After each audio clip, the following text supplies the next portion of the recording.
Hello दोस्तों, welcome to my channel. मेरा नाम है गौरव और मैं आपसे आज शेयर करने जा रहा हूँ अपना 1 month experience of T public. मैंने 1 जुलाई 2025 से अपनी print on demand journey T public के साथ शुरू की और आज 1 महीने बाद मैं आपके लिए लाया हूँ एक ऐसा यूनिक वीडियो जिसमें हम बात करेंगे क्या चीज़ें मैंने सीखी इस 1 महीने में, क्या काम किया और क्या नहीं, कितने डिज़ाइंस अपलोड किए और सबसे इम्पोर्टेंट क्या मुझे कोई सेल मिली या नहीं। अगर आप भी प्रिंट ऑन डिमांड या ऑनलाइन पैसिव इनकम के बारे में सोच रहे हैं तो ये वीडियो आपके लिए काफ़ी हेल्पफुल हो सकता है। चलिए शुरू करते हैं। दोस्तों, ये साल का मेरा गोल है कि मैं एक डिसेंट ग्राफिक डिज़ाइनर बन जाऊं। इसके लिए मुझे बहुत सारे डिज़ाइंस बनाने पड़ेंगे और उनमें से बेस्ट डिज़ाइंस का एक स्ट्रॉन्ग पोर्टफोलियो भी तैयार करना होगा। एक प्रॉब्लम यह है कि अगर मुझे ये समझना है कि मेरी कौन सी डिज़ाइन अच्छी है और कौन सी नहीं, तो उसके लिए मुझे अपने डिज़ाइंस को इंटरनेट पर डालना होगा ताकि मुझे रियल लोगों का फीडबैक और क्रिटिसिज्म मिल सके। इसी रीज़न से मैंने डिसाइड किया कि मैं अपने डिज़ाइंस को टी पब्लिक पे अपलोड करूँगा। वहाँ पे लोग नेचुरली सर्च करके प्रोडक्ट्स देखते हैं, पसंद आने पर खरीदते भी हैं, तो मुझे रियल वर्ल्ड रिस्पॉन्स मिल सकता है। अब बात करते हैं मेरे डिज़ाइनिंग प्रोसेस के बारे में। मेरे डिज़ाइन बनाने की शुरुआत होती है म्यूज़िक से। मैं बहुत सारे गाने सुनता हूँ और आजकल तो मैं mostly classic English rock song सुन रहा हूँ।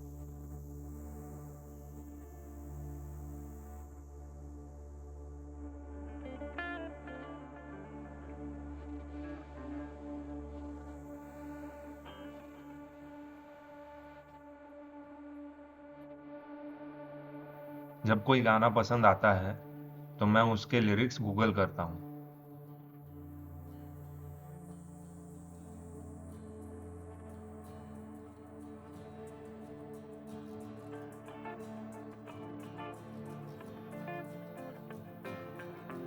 उन लिरिक्स में से मैं कोई एक पावरफुल या कैची लाइन सिलेक्ट करता हूँ जो मुझे इंस्पायर करती है डिज़ाइन बनाने के लिए। लेकिन जब मैं वो लाइन गूगल जेमिनाई में पेस्ट करता हूँ तो ज़्यादातर केसेस में जेमिनाई मुझे ये बताता है कि ये लाइन कॉपीराइटेड है और यूज़ नहीं की जा सकती।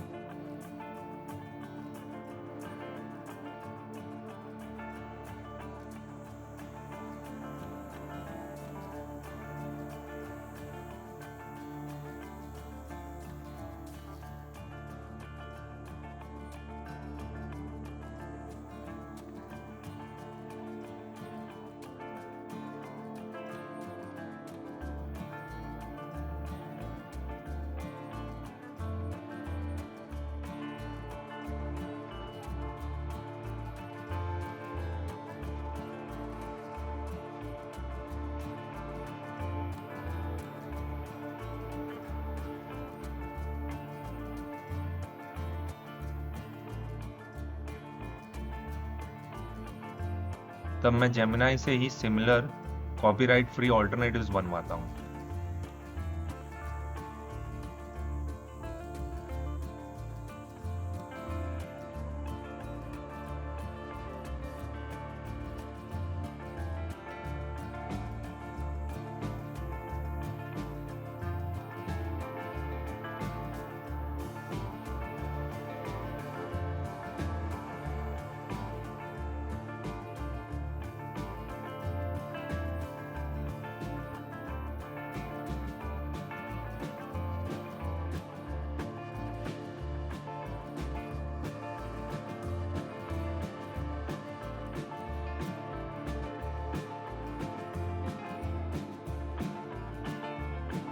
जो भी बेस्ट लगता है उस लाइन को फाइनल फ्रेज के रूप में सिलेक्ट करता हूँ।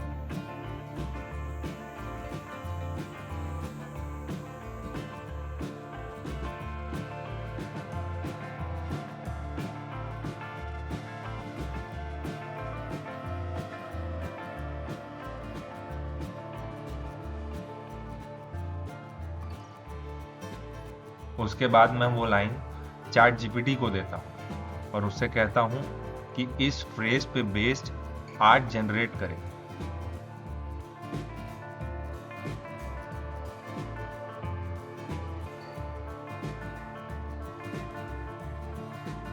चैट जीपीटी जो आउटपुट इमेजेस देता है उनमें से मैं बेस्ट इमेज सेलेक्ट करता हूँ।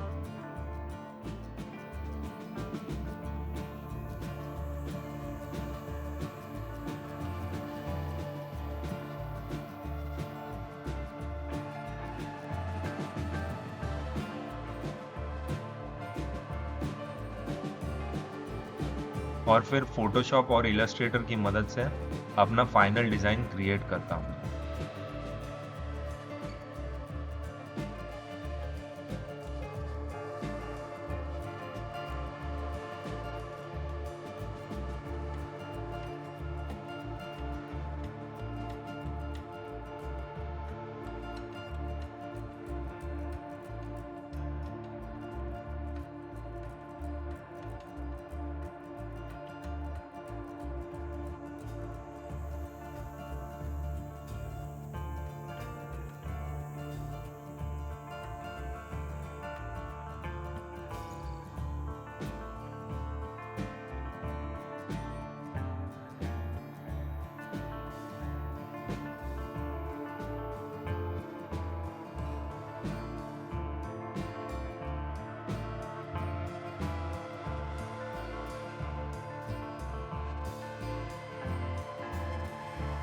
तो मेरा पूरा प्रोसेस है music, lyrics, Gemini, chat GPT और फोटोशॉप या इलस्ट्रेटर।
अगर आपने नोटिस किया होगा तो आपने देखा होगा कि मैं कॉपीराइट चेक्स पे बहुत ज़्यादा फोकस करता हूँ और इसका एक स्ट्रॉन्ग रीज़न है टी पब्लिक खुद कॉपीराइट इन्फ्रिंजमेंट केसेस को एक्टिवली हैंडल नहीं करता। अगर आपका डिज़ाइन किसी कॉपीराइटेड मटेरियल पर बेस्ड है, जैसे कि कोई मूवी या बैंड या लिरिक्स, तो बहुत ज़्यादा चांस है कि कोई कंपनी टी पब्लिक को टेक डाउन रिक्वेस्ट भेज दे और बिना किसी वार्निंग के आपके डिज़ाइन को हटा दिया जाएगा। मुझे खुद 3 बार कॉपीराइट इन्फ्रिंजमेंट का नोटिस मिल चुका है और टी पब्लिक ने बिना डिले किए मेरे 3 डिज़ाइंस टेक डाउन कर दिए। टी पब्लिक का टेक डाउन नोटिस कुछ ऐसा दिखता है।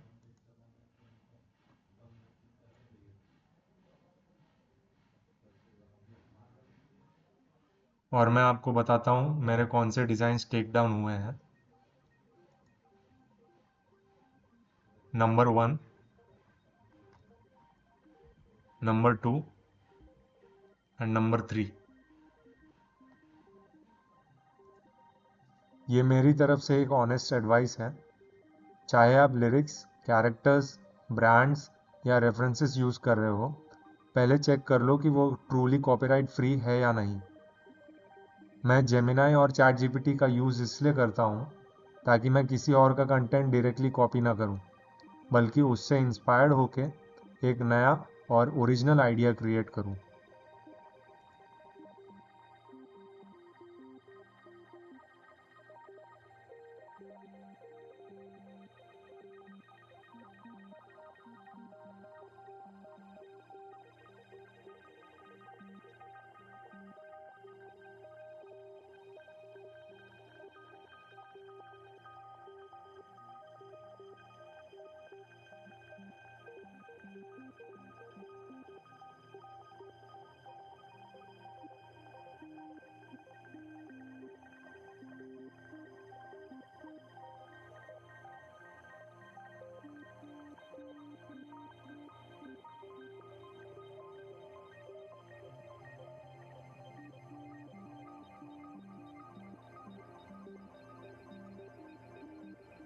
अब बात करते हैं अकाउंट कैटेगरी के बारे में।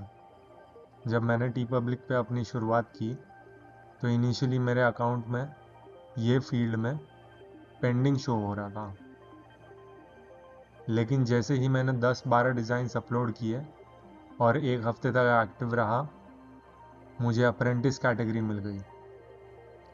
फिर मैंने थोड़ा रिसर्च किया तो मुझे पता चला कि एक और कैटेगरी होती है जो अप्रेंटिस से ऊपर होती है।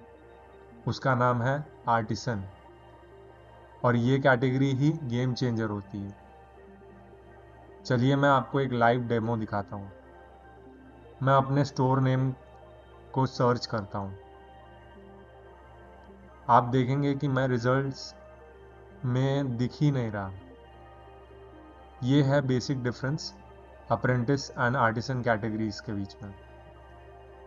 अप्रेंटिस अकाउंट के डिज़ाइंस टी पब्लिक के मार्केट प्लेस पे सर्चेबल नहीं होते हैं, और जब आप आर्टिसन बन जाते हो तब आपके डिज़ाइन सर्च रिजल्ट्स में अपीयर होते हैं, जिससे आपके चांसेस ऑफ सेल्स काफ़ी बढ़ जाते हैं। तो अगर आपको चाहिए कि आपके डिज़ाइंस ऑर्गेनिकली कस्टमर्स तक पहुँचे, तो गोल होना चाहिए आर्टिसन तक प्रमोट होने का। और इस प्रमोशन के लिए आपको consistent uploading, good quality designs and थोड़ा पेशेंस रखना पड़ता है। थोड़ी रिसर्च के बाद मुझे ये पता चला कि अगर आपके अकाउंट पे ट्रैफिक जनरेट हो रहा है तो आप आर्टिसन कैटेगरी रिलेटिवली जल्दी अचीव कर सकते हैं, और ये ट्रैफिक कहीं से भी आ सकती है, इवन फ्रॉम यूट्यूब। तो इस वजह से ये वीडियो एक तरीके से प्रमोशनल वीडियो भी है, ताकि मेरे डिज़ाइंस लोगों तक पहुंच सकें और मैं अपने स्टोर पे थोड़ा ट्रैफिक ला सकूं। मेरे स्टोर का नाम है ग्राफमेक, और ये रही उसकी लिंक। मैं इस लिंक को डिस्क्रिप्शन और पिन कमेंट में भी डाल रहा हूँ। आप सभी से ये रिक्वेस्ट है, एक बार स्टोर विजिट ज़रूर कीजिए। अगर कोई डिज़ाइन पसंद आए तो उसे लाइक करके मुझे बताइए। आपके लाइक्स और फीडबैक से मुझे मोटिवेशन मिलेगा और इम्प्रूवमेंट के आइडियाज़ भी। तो दोस्तों, अब तक मैंने टोटल 54 डिज़ाइंस अपलोड किए हैं, लेकिन अभी तक मुझे कोई सेल नहीं मिली। थोड़ा डिसअपॉइंटिंग लग सकता है, लेकिन अगर मैं ऑनेस्टली कहूँ तो मुझे इसी रिजल्ट की उम्मीद थी। बिकॉज प्रिंट ऑन डिमांड में कंपटीशन काफ़ी ज़्यादा है और नए अकाउंट्स को एक्सपोजर मिलने में टाइम लगता है। मैं अभी भी अप्रेंटिस कैटेगरी में हूँ और जैसे ही आर्टिजन बनूंगा मुझे लगता है ट्रैफिक और विजिबिलिटी दोनों बेटर होंगे, जिसका डायरेक्ट इम्पैक्ट सेल्स पर पड़ेगा। तो इस स्टेज पर मैं सिर्फ एक चीज़ पे फोकस कर रहा हूँ, कंसिस्टेंटली अच्छे डिज़ाइंस बनाना और अपने स्टोर को धीरे धीरे स्ट्रॉन्ग बनाना। लो, आ गए हम वीडियो के एंड पे। आई होप इस वीडियो से आपको कुछ नया जानने को मिला हो और शायद आपको अपनी क्रिएटिव जर्नी स्टार्ट करने की थोड़ी मोटिवेशन भी मिली हो। मैं आगे भी अपने एक्सपीरियंस, प्रोग्रेस और लर्निंग्स शेयर करता रहूँगा। जैसे ही मुझे पहली सेल मिलती है या जब मैं आर्टिजन कैटेगरी में प्रमोट होता हूँ, उसका भी डेडिकेटेड अपडेट ज़रूर लाऊंगा। अगर आपको ये वीडियो पसंद आया हो तो लाइक ज़रूर कीजिए, कमेंट करके अपना फीडबैक दीजिए और अगर आप नए हैं तो सब्सक्राइब कर लीजिए ताकि आपको मेरे फ्यूचर अपडेट्स मिलते रहें। स्टोर का लिंक डिस्क्रिप्शन और पिन कमेंट में है, एक बार विजिट ज़रूर कीजिए। मैं मिलता हूँ आपसे अगले वीडियो में। तब तक के लिए क्रिएट करते रहिए, सीखते रहिए। Thank you for watching.